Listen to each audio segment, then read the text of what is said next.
అండి తిరుమలలో స్వామికి సంబంధించిన ఆ గోశాలలో ఎన్నో ఆవులు చచ్చిపోయినాయి. చాలా ప్యాథటిక్గా ఉంది వాటి పరిస్థితి అని చాలా మనం మామూలు మీడియాలోనూ మెయిన్ స్ట్రీమ్ మీడియాలో చూసాము. సోషల్ మీడియాలో ఇంకా అంతకంటే ఎక్కువ చూస్తున్నాం. అయితే దానికి 4-5 రోజుల క్రితం స్పందించిన చైర్మన్ బిఆర్ నాయుడు గారు ఆయన ఏం చేశాడంటే, ఆయన ఇట్లాంటివన్నీ ఆయన ఏమంటారంటే, అనారోగ్యం, వృద్ధాప్యం, ప్రమాదాల కారణాలతో మృతి చెందిన గోవుల అంశాన్ని రాజకీయంగా అబద్ధ ప్రచారానికి వాడుకోవటం అత్యంత అధర్మమని TTD board chairman Shri B R Naidu మండిపడ్డారు.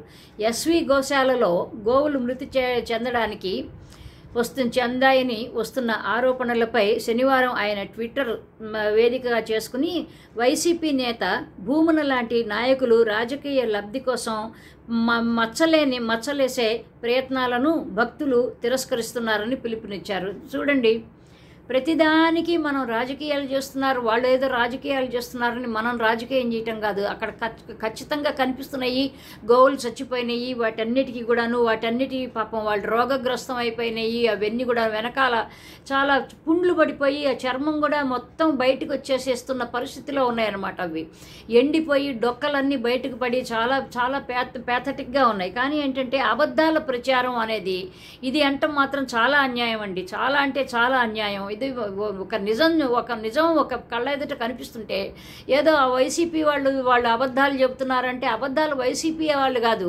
అసలు అక్కడికి వెళ్ళిన భక్తులు అవన్నీ చూసి, అవన్నీ కళ్ళారా చూసిన వాళ్ళ ద్వారా విని అవన్నీ తెలుసుకుని వాళ్ళు బాధపడిపోయి గుండెలు పగలగొట్టుకుంటున్నారు అన్నమాట. అయితే ఈయన మాత్రం ఏంటంటే పాపం ఏదో కొత్తగా ఆయన చైర్మన్ అయ్యాడు, ఆయన పాపం చాలా ఆయన సరదా తీరిపోయింది పాపం బాబు గారి పుణ్యం అంటూ. కానీ ఏంటంటే భూమన కరుణాకర్ రెడ్డి మీద పడేసేసాడనమాట. ఇదంతా కూడా రాజకీయ లబ్ధి కోసం ఏదో చేస్తున్నాడు అని. గోశాలలో గోవులు మృతి చెందాయంటూ ప్రచారం చేస్తున్నట్ట. అంటే అసలు చూడండి, ట్విస్టింగ్, ఒక మాటలు ఎలా మారిపోతూ ఉంటాయో.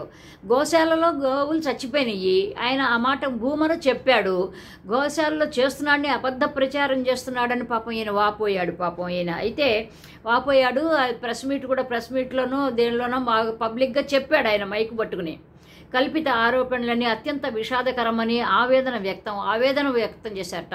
ఆవేదన వ్యక్తం మనం కాదు దీనికి కాదు చేయాల్సింది, ఆవులు చచ్చిపోయినాయి అని చేయాల్సింది. అయితే మృతికి కూడా సామాన్యంగా ఏ ఒక్క గోవు మృతిని కూడా సామాన్యంగా తీసుకోలేమని వెల్లడించారు. హిందూ ధర్మ రక్షణకు టీటీడీ చేపడుతున్న గోపోషణ కార్యక్రమాలపై భక్తుల విశ్వాసం మరింత బలపడాలని పాపం నాయుడు గారు ఆకాంక్షించారట. అయితే ఇప్పుడు కొత్తగా ట్విస్ట్ ఏంటంటే, ఇప్పుడు లాస్ట్ సాటర్డే, ఇవాళ ఆల్రెడీ శుక్రవారం, అయితే లాస్ట్ సాటర్డే నాడు ఈయన చెప్పారన్నమాట. అయితే ఇప్పుడు ఏమైందంటే, అసలైన అసలైన నాయకుడు, అసలైన ఒక రకమైన ఒక ప్లేయర్ బయటకు వచ్చాడు. ఆయన ఎవరు అంటే సుబ్రహ్మణ్య స్వామి. ఆయన ఏమంటాడంటే, ఆయనకి కడుపు రగిలిపోయింది. ఎందుకంటే ఆ స్టాంపీడ్ జరగటము అంటే తొక్కిసలాట జరగటము తిరుపతిలో, లేకపోతే లడ్డూలలో నెయ్యి కలవలేదు, ఏదో జంతువు కొవ్వు కలిపారు, అది ఇది అని చెప్పి లేనిపోనివన్నీ ఆగం చేస్తే సుప్రీంకోర్టు చాలా చక్కగా స్పందించి అట్లాంటి పిచ్చివేమీ జరగలేదు, అట్లాంటివి కలపలేదు, కలిపినవి కూడాను అలాంటివి లడ్లుకి తయారీలో ఉపయోగించలేదు అని చెప్పింది. అనవసరమైన ఈ విషయం గురించి ఎవరు మాట్లాడకూడదు ఇట్లాంటి విషయాల గురించి అని కూడా చెప్పింది. అయితే ఇప్పుడు అందుకని ఆయన మాటకి ఇట్లాంటివి ఎందుకు జరుగుతున్నాయి, స్టాంపీడ్లు జరుగుతున్నాయి, అక్కడ మాడ వీధుల్లో తాగుతున్నారు, మద్యం బాటిల్స్ మద్యం అంతా ఏరుల్లాగా ప్రవహిస్తున్నది. ఇవన్నీ కూడాను ఆయన చూసిన ఆయన దృష్టిలో పడి ఉంటాయి, నా దృష్టిలో పడ్డట్టుగానే ఆయన దృష్టిలో పడి ఉంటాయి. కాబట్టి ఆయన ఏంటంటే తిరుమలలో గోవుల మృతిపై కేసు వేస్తానని సుబ్రహ్మణ్య స్వామి చెప్పారు. రాజ్యాంగంలో గోవులకు అత్యున్నత స్థానం కల్పించారు. గోవు అంటే ఒక జంతువు మాత్రమే కాదు, కోట్ల మందికి ఆరాధ్య దైవం. అలాంటిది గోవుల పాలన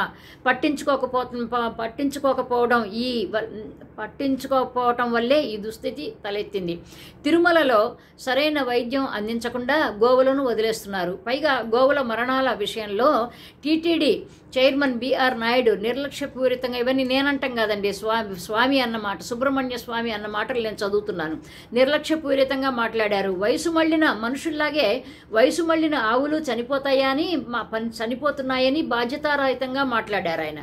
రేపు మీరు కూడా చనిపోతారు, అప్పుడు వయసు మళ్ళారని పట్టించుకోకుండా మీ కుటుంబ సభ్యులు వదిలేస్తారా అని ఆయన నిలవేసి అడిగారన్నమాట. ఇది గుర్తుపెట్టుకోండి.